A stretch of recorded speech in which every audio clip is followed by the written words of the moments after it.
Welcome back friends. आज आप सबका एक बार फिर से स्वागत है आपके अपने चैनल स्टडी विद आर्यन पर। और आज हम आपके लिए लेकर के आए एनसीईआरटी क्लास 6, एनसीईआरटी क्लास 7 की हिस्ट्री के इम्पोर्टेंट टॉपिक्स और उन इम्पोर्टेंट टॉपिक्स को किस तरीके से पढ़ना है, यानी कि एनसीईआरटी को पढ़ने का तरीका। उसके साथ साथ ही जो टॉपिक्स हैं जो एनसीईआरटी के अंतर्गत क्लास 7 में जो हिस्ट्री में उन टॉपिक्स से की पॉइंट क्या क्या हैं, की पॉइंट यानी कि इम्पोर्टेंट क्या पॉइंट क्या क्या है, उसे अपने माइंड में सेट कर लेना है उसके और उसके अकॉर्डिंग ही अध्ययन करना है। एक इम्पोर्टेंट बात आप लोगों को बता देते हैं, इससे पहले हमने जिसको पढ़ा था यानी कि हमारे अतीत पार्ट फर्स्ट पढ़ा था, जो कि एनसीईआरटी क्लास 6 में है। दूसरा आज हम शुरू करने वाले हैं हमारे अतीत पार्ट सेकंड, ये आपका क्लास 7 में है। अब इन दोनों का अध्ययन क्यों कर रहे हैं? इन दोनों का अध्ययन हम इसलिए कर रहे हैं क्योंकि यूपीएससी आईएएस प्री के जीएस यानी कि जनरल स्टडी वाले पेपर में हमारे भारत का इतिहास के बारे में प्रश्न हमसे पूछे जाते हैं। जैसे प्राचीन इतिहास के बारे में पूछे जाते हैं, आधुनिक भारत के बारे में पूछे जाते हैं और मध्यकालीन भारत के बारे में पूछे जाते हैं। तो जो 6 क्लास में हमने पढ़ा हमारे अतीत का प्रथम भाग, उस भाग में से प्राचीन भारत यानी कि एंशिएंट भारत की हिस्ट्री के प्रश्न पूछे जाते हैं। और अब जो हम अध्ययन करेंगे ये करवाएंगे आप लोगों को, उसमें से आपके मध्यकालीन भारत के प्रश्न पूछे जाते हैं। आज हम आपको ये बताएंगे कि उन टॉपिक्सों में से, उन अध्यायों में से आपको पढ़ना क्या है, इम्पोर्टेंट चीज़ क्या है, रोड मैप बनाना है आपको एक। ओके दोस्तों, आगे बढ़ते हैं हम। यहाँ देखिए, सबसे पहला आपका चैप्टर है 1000 वर्षों के दौरान हुए परिवर्तनों की पड़ताल। अब देखिए दोस्तों, पहला आपका अध्याय है 1000 वर्षों के दौरान हुए परिवर्तनों की पड़ताल। इसके अंतर्गत आपको पढ़ना क्या है वो जान लीजिए। इसके अंतर्गत आपको इतिहासकार और उसके स्रोत क्या थे, और सामाजिक और राजनीतिक समूहों के बारे में पढ़ना है, राजपूतों के विषय में अध्ययन करना है, और आपको जो हिंदुस्तान शब्द आए, हिंदुस्तान शब्द कहाँ से आया, पुराने व नए धर्म के विषय में अध्ययन करना है, समय, इतिहास के कालखंड, अलग अलग कालखंडों के विषय में अध्ययन करना है, और जो प्राचीन समय से लेकर के मध्यकालीन जो समय था उसकी बीच की घटनाओं का अध्ययन इसके अंतर्गत किया जाता है।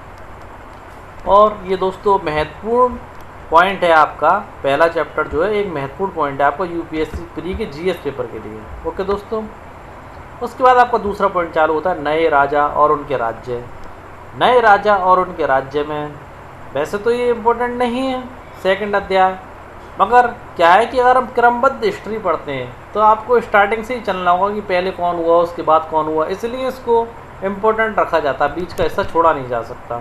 तो यहाँ पर जो नए राजा और उनके राज्य के विषय में जाना जाता है, जैसे कि चोल हुए, गुर्जर प्रतिहार हुए, चौहान हुए, राष्ट्रकूट हुए, यानी कि 7वीं से लेकर के 12वीं शताब्दी के बीच शासन करने वाले प्रमुख राजवंशों को दिखलाया गया। कौन सी से कौन सी शताब्दी के बीच? 7वीं से लेकर के 12वीं शताब्दी जो प्रमुख राजवंश उनको इसके अंतर्गत दिखलाया गया। तीसरा और मेन इम्पोर्टेंट पॉइंट आपका जो अध्याय है वह दिल्ली के सुल्तान सल्तनत काल के नाम से जिसे जाना जाता है। किस नाम से जाना जाता है? सल्तनत काल।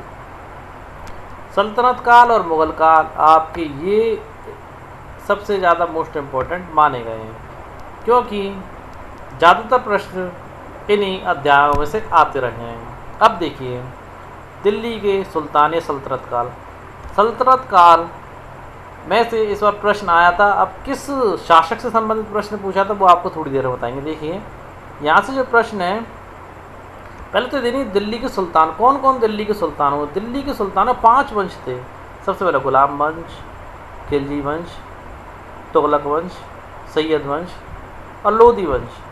गुलाम वंश में आपके कुतुबुद्दीन ऐबक हुए, इल्तुतमिश हुए, रजिया सुल्ताना हुई। रजिया के समय की रानियों का भी आपके इस अध्याय में वर्णन दिया गया है, जैसे रानी गिद्दा हुई, रुद्रमा देवी हुई। उसके बाद आपके गयासुद्दीन बलबन के बारे में बताया गया है। खिलजी में दोनों खिलजी शासकों के बारे में दिया गया है। तुगलकों के विषय में भी दिया गया है, सैयद वंश के विषय में दिया गया है, लोधी वंश के विषय में दिया गया है। ओके दोस्तों, इस प्रकार इन्होंने पूरे सल्तनत काल का वर्णन यहाँ पर दिया है, जो कि आपको पढ़ने में मज़ा आएगा और इम्पोर्टेंट भी होता है। अगला देखिए मुग़ल साम्राज्य या मुग़ल एम्परर या मुग़ल वंश। मुग़ल वंश में इन्होंने जो भारत में मुग़ल वंश बाबर से शुरू होता है, मगर बाबर के दादा परदादा चंगेज़ खान से लेकर के पूरा इतिहास, तैमूर लंग और चंगेज़ खान से लेकर के पूरा इतिहास इन्होंने यहाँ पर दिया है कि बाबर ने किस तरीके से दिल्ली को कैप्चर किया, अकबर ने चित्तौड़गढ़ को किस तरीके से कैप्चर किया। जहांगीर के विषय में दिया गया है कि नूरजहाँ ने उसे शासन चलाने में किस प्रकार मदद की। और शाहजहाँ ने अहमदनगर को किस तरीके से कैप्चर किया। औरंगज़ेब जो कि उन्होंने दक्कन में काफ़ी लंबे समय तक युद्ध किया था। और मुग़ल सैन्य अभियान के विषय में भी दिया गया है। और ये बताया गया है कि 16वीं शताब्दी के उत्तरार्ध से लेकर 17वीं शताब्दी में लगभग संपूर्ण महाद्वीप पर इनका अधिकार हो गया था, यानी मुग़लों का अधिकार हो गया था। दोस्तों, IAS प्री GS पेपर की दृष्टि से जो इम्पोर्टेंट चीज़ है आपकी, वो आपके चारों चैप्टर हैं। इन्हीं में से प्रश्न आपके पूछे गए हैं और आते रहे। एक भी प्रश्न अभी तक मध्यकालीन में से इन टॉपिक्स के बाहर नहीं आया है। इस बार जो आपका प्रश्न आया है हिस्ट्री ऑप्शनल में भी अलाउद्दीन खिलजी से संबंधित प्रश्न पूछा गया। अलाउद्दीन खिलजी आपका सल्तनत काल से संबंधित है, तो ये पॉइंट आपका काफ़ी इम्पोर्टेंट है। बाकी के जो पॉइंट और जो अध्याय हैं मेरी निगाह में उनका अध्ययन स्टैंडर्ड बुक्स से करें तो ज़्यादा अच्छा रहेगा। और ये इम्पोर्टेंट भी नहीं है क्योंकि इनसे अभी तक प्रश्न पूछे नहीं गए, मगर फिर भी अगर स्टैंडर्ड बुक्स से इनका अध्ययन करेंगे तो डीपली अध्ययन कर पाएंगे और जान सकेंगे। ओके दोस्तों, बट हमारी जितनी भी वीडियो आपको मिलेंगी 4 चैप्टर की वीडियो में आपको स्टार लगा हुआ मिलेगा, यानी कि ये IAS में आते हैं। और बाकी की वीडियोस भी हम बनाएंगे, मगर उन वीडियोस को हम स्टार नहीं लगाएंगे क्योंकि वो इतनी इंपॉर्टेंट नहीं होती। जिन स्टूडेंटों को बाकी की वीडियोस पढ़नी है या देखनी है वो वीडियोस देख सकता है। और इम्पोर्टेंट जो वीडियोस हैं वो आपकी पहले के 4 अध्याय है, वही इम्पोर्टेंट है। अब देखिए शासक और इमारतें, इसमें क्या इम्पोर्टेंट है आपके 5वें अध्याय में।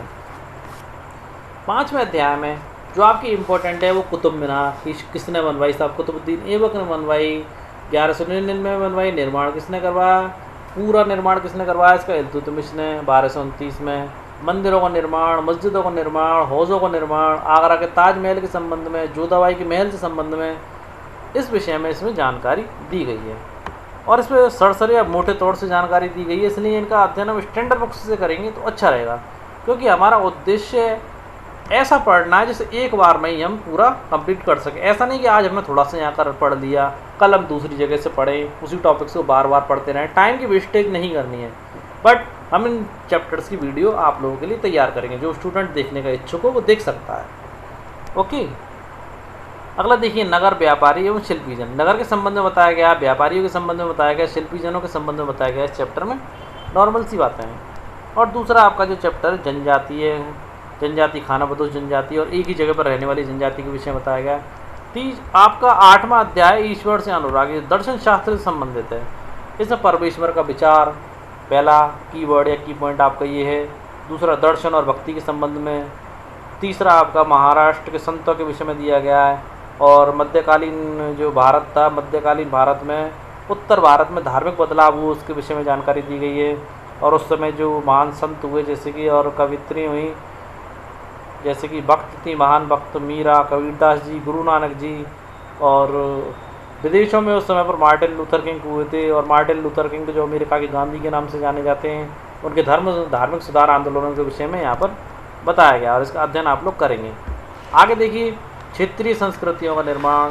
इस टॉपिक के अंतर्गत आपको चेर मलयालम भाषा का विकास कैसे हुआ ये बताया गया है। शास्त्रीय नृत्य के विषय में बताया गया, चित्रकला के विषय में बताया गया और जो क्या क्या संस्कृतियाँ डेवलप्ड हुई और किस प्रकार से संस्कृतियों का विनाश हुआ इस विषय में यहाँ पर अध्ययन कराया गया है। 18वां पॉइंट 10वां आपका जो अध्याय है 18वीं शताब्दी में नए राजनीतिक गठन के संबंध में है। क्योंकि औरंगजेब के बाद मुगल साम्राज्य का पतन होना प्रारंभ हो गया था, उसके बाद नई शक्तियों ने जन्म लिया और वो अपने आप को स्वतंत्र राज्य के रूप में स्थापित करना चाहते थे, जिनमें मेवाड़, मारवाड़, मराठा, जाट ये सब लोग थे। ओके दोस्तों, हमें जिस इन अध्यायों से क्या क्या अध्ययन करना है उसका रोड मैप हमने आपको एक बता दिया है, क्या क्या इंपॉर्टेंट पॉइंट्स और क्या हमारे लिए महत्वपूर्ण है UPSC IAS प्री के GS पेपर के लिए। ओके दोस्तों, क्या हमें स्टैंडर्ड बुक्स से पढ़ना, सारी जानकारी आपको दे चुके हैं। अगर हमारे द्वारा दी गई जानकारी और हमारी वीडियोस आपको अच्छी लगी हो तो हमारी वीडियोस को शेयर करना, लाइक करना और कमेंट करना ना भूलें। ओके दोस्तों, बाय फ्रेंड्स, कल फिर मिलते हैं आप लोगों से एक नई वीडियो के साथ।